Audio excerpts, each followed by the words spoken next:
Good morning everyone, this is Varsha Pathare. Welcome to Raghuvansh convent school. Last अपन ने संस्कृत कक्षा 8 class 8 में अपन ने 7 चैप्टर कंप्लीट किया था, है ना। अब आपका है चैप्टर 8, मतलब 8 अष्टम पाठ। 8 पाठ है आपका। इसका नाम है संसार सागरस्य नायकः। संसार सागरस्य नायकः। क्या नाम है इस चैप्टर का?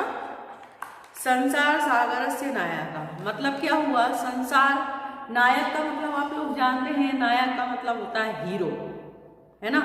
जो संसार के हीरो हैं, संसार सागर के हीरो हैं, इस संसार के हीरो हैं, उसके बारे में ये चैप्टर है। और जिसको हमने भुला दिया है तो उसके बारे में ये चैप्टर आपका है। देखिए, प्रस्तुत पाठ अनुपम मिश्र की कृति आज भी खरे हैं। तालाब के संसार सागर के नायक नामक अध्याय से लिया गया है। इसमें विलुप्त होते जा रहे पारंपरिक ज्ञान, कौशल एवं शिल्प के धनी गजधर के संबंध में चर्चा की गई है। पानी के लिए मानव निर्मित तालाब, बावड़ी जैसे निर्माणों को लेखक ने यहाँ संसार सागर रूप में चित्रित किया है। आप देखिए, शॉर्ट में मैं थोड़ा सा आपको बता दूं पहले।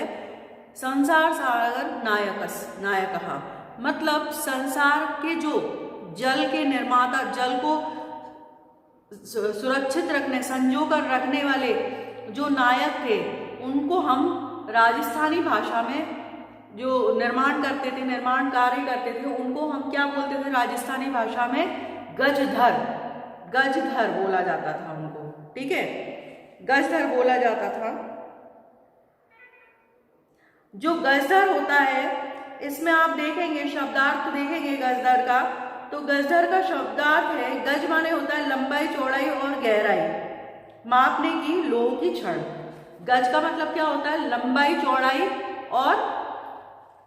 चौड़ाई मापने, गहराई मापने की एक छड़ होती है, जो आप लोग सबने देखी होगी। कैसे देखी होगी? क्योंकि जब अपन कपड़ा खरीदने जाते हैं, आपने देखा होगा, तो वो कपड़े को नापने के लिए एक छड़ उठाता है। अपन उससे बोलते हैं 1 मीटर कपड़ा चाहिए हमको, तो वो कपड़े को नापने के लिए वो छड़ उठाता है।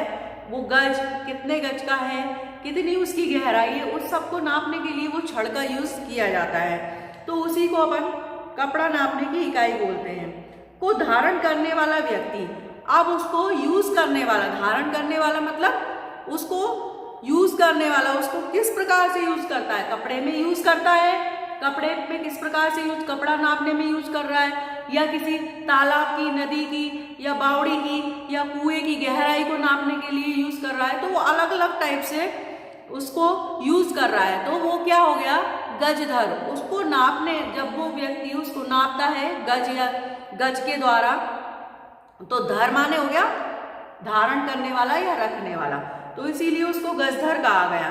तो पहले है ना, उन पहले के जमाने में लोग उसको, पूर्व काल में लोग उसको क्या बोलते थे? जो बावड़ी वगैरह का, इसका तालाबों का निर्माण करते थे, तो उसको गजधर कहा जाता था। उसको नापते थे, तोलते थे, कितनी गहराई रखना है, कितना क्या रखना है। आज उन लोगों को बिल्कुल भूला जा चुका है, उनको बिल्कुल भी याद नहीं किया जाता, इसीलिए उनको याद रखते हुए ये चैप्टर लिखा गया है। ठीक है, आ गया समझ में आपको? अब थोड़ा सा मैं समझा रही हूं आपको। देखिए, के आसनम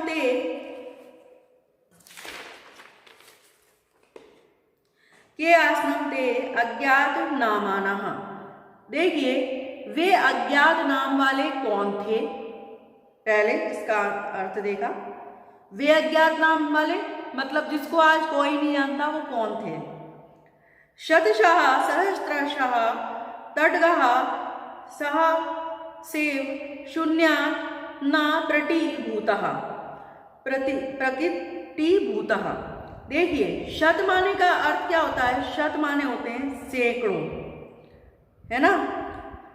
सैकड़ों, सहस्त्र माने क्या होता है, हजारों, सैकड़ों, हजारों तालाब अचानक ही से प्रकट नहीं हुए हैं। तटगाह माने होता है तालाब, आपने चैप्टरों में पढ़ा होगा तटगाह, है ना, उद्यानम वगैरह का निबंध है उसमें भी पढ़ा हुआ तटगाह। तटगाह माने होता है क्या, तालाब।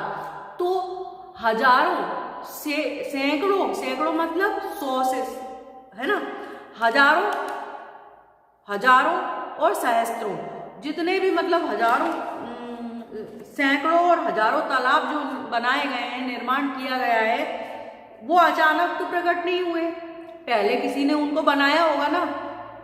अब देखिए आगे, इमे एव तटगः अत्र संसार सागरः इति। इनका निर्माण किसी न किसी ने तो करवाया ही होगा, ये ही तालाब यहाँ संसार सागर कहा गया है। इन्हीं जो ये तालाब हैं, इन्हीं को यहाँ पर क्या कहा गया है, संसार सागर कहा गया है, संसार सागर, ठीक है। एतेषाम् आयोजनस्य नेपथ्ये निर्माण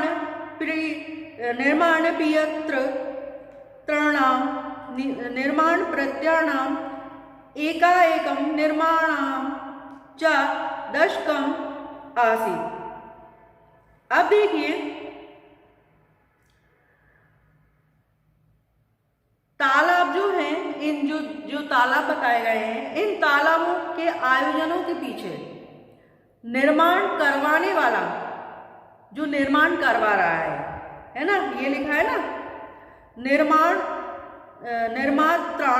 निर्मात्राणाम मतलब निर्माण करवाने वाला, और निर्माणिप्य माने निर्माण करवाने वाला और निर्माण करने वाला, दोनों को दिया गया है। तो इसके शब्दार्थ आप जरूर पढ़ना पहले। तो निर्माण करवाने वाला, करवाने वाला क्या है, करवाने वाला इकाई, निर्माण करवाने वाला क्या है, इकाई, मतलब एक सिंगल यूनिट, एक व्यक्ति है। निर्माण कराने वाला क्या होगा, एक सिंगल यूनिट में काम करने वाला इकाई, मतलब समझ गए। निर्माण करवाने वालों की संख्या है, और निर्माण करवाने वालों की संख्या क्या है, दहाई में है, मतलब 2। जब इकाई का मतलब क्या होता है, 1, और दहाई का मतलब 2। तो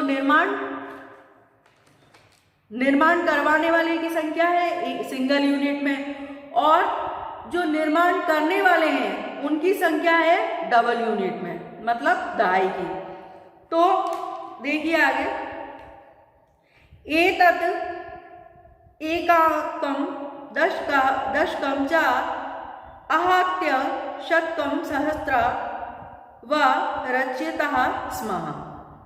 अब देखिए, यह इकाई और दहाई वाले लोग सैकड़ों और हजारों की संख्या में मिलकर हजारों का निर्माण करते हैं।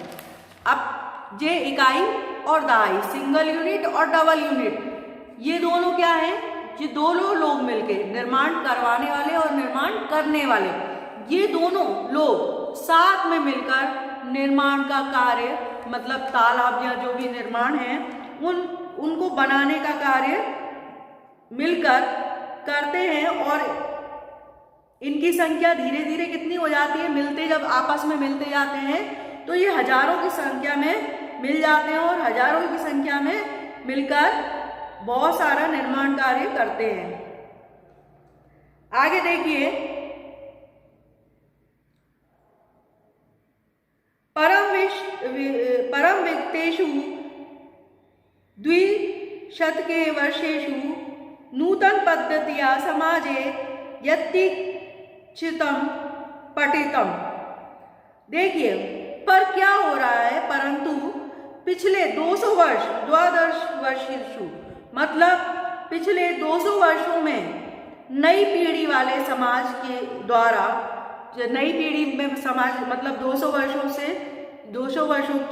वर्षों में नई पीढ़ी वाले समाज के द्वारा जो कुछ भी पढ़ा, उसे पीछे वाले जो समाज, उसके जो कुछ भी पढ़ा उसने सबको शून्य में बदल दिया। मतलब जितना भी कार्य जितना भी कार्य जो एक यूनिट थे फिर डबल में हो गए, फिर बहुत सारे हो गए और सबने मिलकर निर्माण कार्य किया।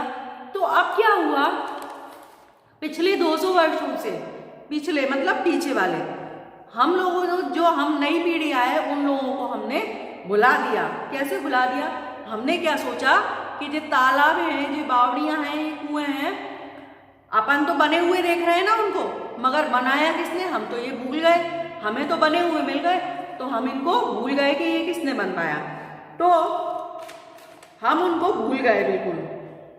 ठीक है, आगे देखिए फिर क्या हुआ। देखिए एकम दशकम सहस्त्रकस्य इत्येतानि शून्य ए परिवर्तानि, जो कैसे थे, जो क्या बोलते हैं, सैकड़ों थे, फिर हजारों में बदले, है ना, और फिर बहुत सारे और ज्यादा होते चले गए। तो वो यूनिट क्या है, धीरे धीरे कम होती चली गई।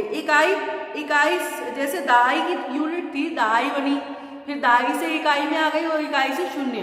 मतलब हम थोड़ा सा उनको जानते थे, हम क्या है 1000 लोगों को जानते थे, फिर हजारों में से सहस्त्र माने 100 लोगों को हमने जाना, फिर उसके बाद धीरे धीरे 10 लोग हो गए, इसके बाद शून्य। आज ऐसा है कि हम उन लोगों में से किसी को भी नहीं जानते किसने इन चीजों का निर्माण करवाया। तो वो बढ़ते, मतलब वो पहले बढ़ते हुए क्रम में थी, अब वो घटते हुए क्रम में आ गई। वो घटते हुए क्रम में कहाँ पहुंच गई, 0 पे पहुंच गई। ठीक है, तो अब हम आज के युग में हम उनमें से किसी के नाम को और किसी को भी नहीं जानते हैं। ठीक है, आया समझ में आपको। आगे देखिए, अस्य नूतनस्य मनसि इयमपि जिज्ञासिनेव उद्भूता यद अस्मात् पूर्वम्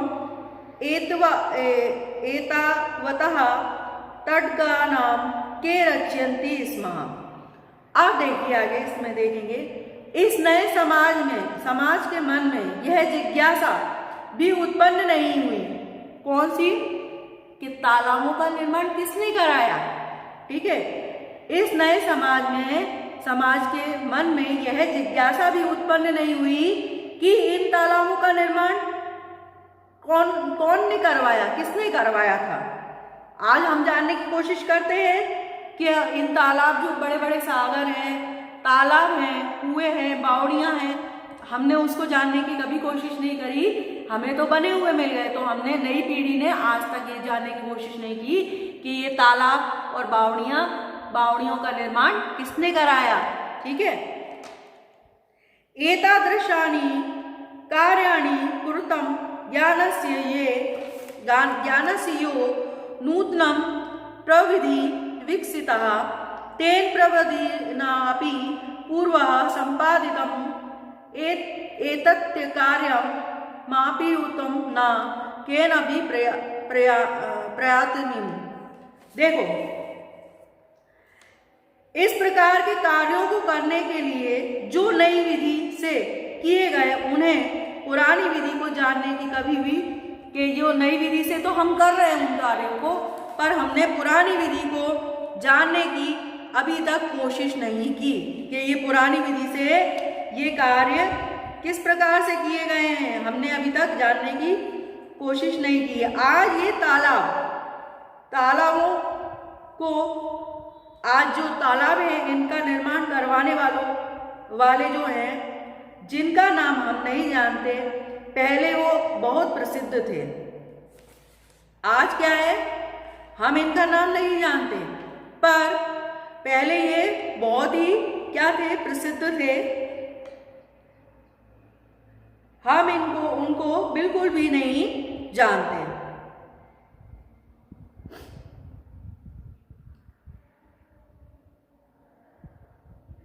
ठीक है, तो यहाँ तक मैंने आपको करवा दिया। अब नेक्स्ट जब वीडियो बनेगा उसमें आपको आगे का और समझाऊंगी। ठीक है, नहीं समझ में आए तो आप दोबारा से पूछ सकते हैं या वीडियो को रिपीट करके देख लीजिएगा, तो आपको समझ में आएगा। Okay, thanks for watching video. Stay home, stay safe.